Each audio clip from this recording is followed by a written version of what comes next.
Toastmasters, have you ever found yourself scrolling through your social media feed and stumbled upon a tweet or post that just made you stop and go, wow, that was good. That was hilarious. That's exactly what happened to me when I came across one of Wendy's tweets. I'm sure some of you have enjoyed Wendy's burgers or two in your lifetime, just like I have. But have you ever stopped to admire their social media game? Let's take a look at one of Wendy's Twitter posts.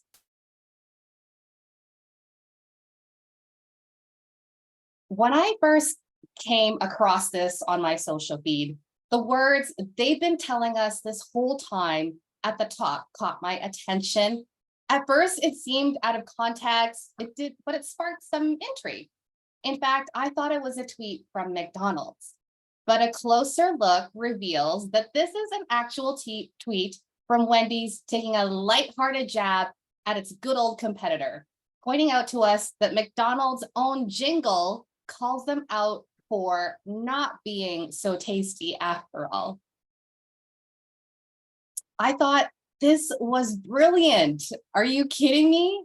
I wanted to find out more about who Wendy was, and whose social media manager was behind the account so that I could befriend them.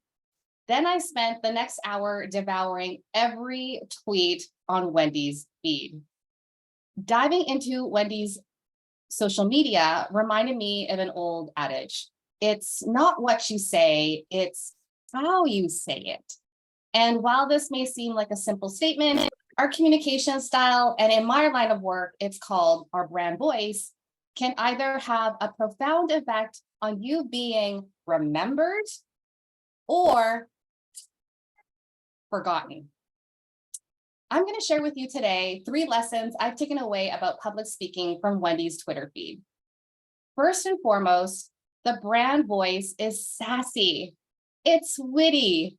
It's unapologetic, often poking fun at their competitors and current events. It's not everyone's cup of tea, but using language and tone that reflects how their younger audience talks, acts, and thinks makes them undoubtedly distinct, recognizable, and you got it, memorable. Wendy's confidence is spunky. The spunky one-liners grab our attention because I couldn't help but think she seems like someone I might know or be friends with. Let's parallel this with public speaking. The introduction of a speech is hugely important in capturing our audience's attention.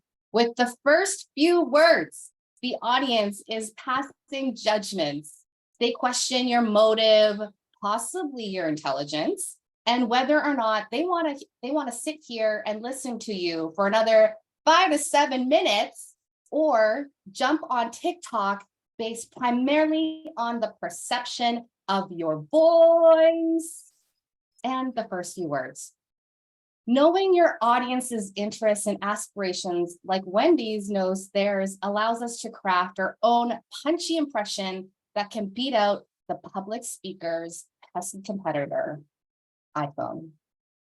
So lesson number 1, know your audience.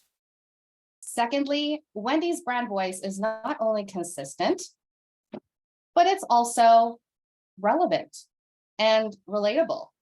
One of the things I love most about their feed is that they use pop culture references and trending topics, and they're known to crack a joke or two.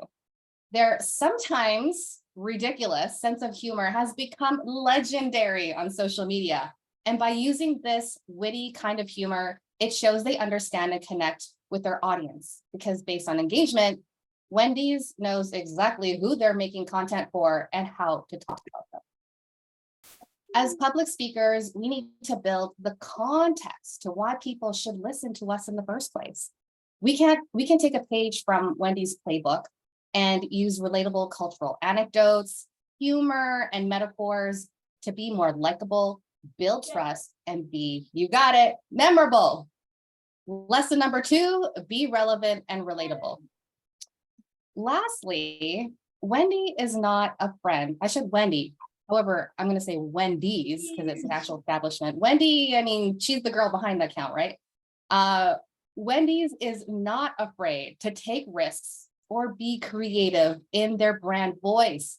She's got sass, she's bold, she's unapologetic, right? Wendy's doesn't shy away from controversy or edgy humor, which has helped them get significant following on social. In fact, edgy humor is now part of their personality, and it's in their DNA. They are authentically Wendy's. Similarly, as public speakers, our tone, our inflections, our pace, our gestures, the volume, the intensity together helps us express our unique personality. And your voice is kind of like your thumbprint, if you think about it, or your facial features. It's uniquely, authentically you. So lesson number 3, experiment with the sounds of your voice and how can you show off your one-of-a-kind personality? In conclusion, Wendy's Twitter feed is the ultimate testament to the power of a distinctive personal brand voice with a deep understanding of their audience, consistent and relatable messaging, and an unapologetic display of their personality. Wendy's has managed to capture the hearts and minds of millions. As aspiring public speakers, we can take notes from Wendy's Twitter feed to formulate our own distinct personal brand voice, one that reflects the audience that we want to attract, our values and our expertise, and most importantly, our true selves. There you have it. Back to you, Toastmaster.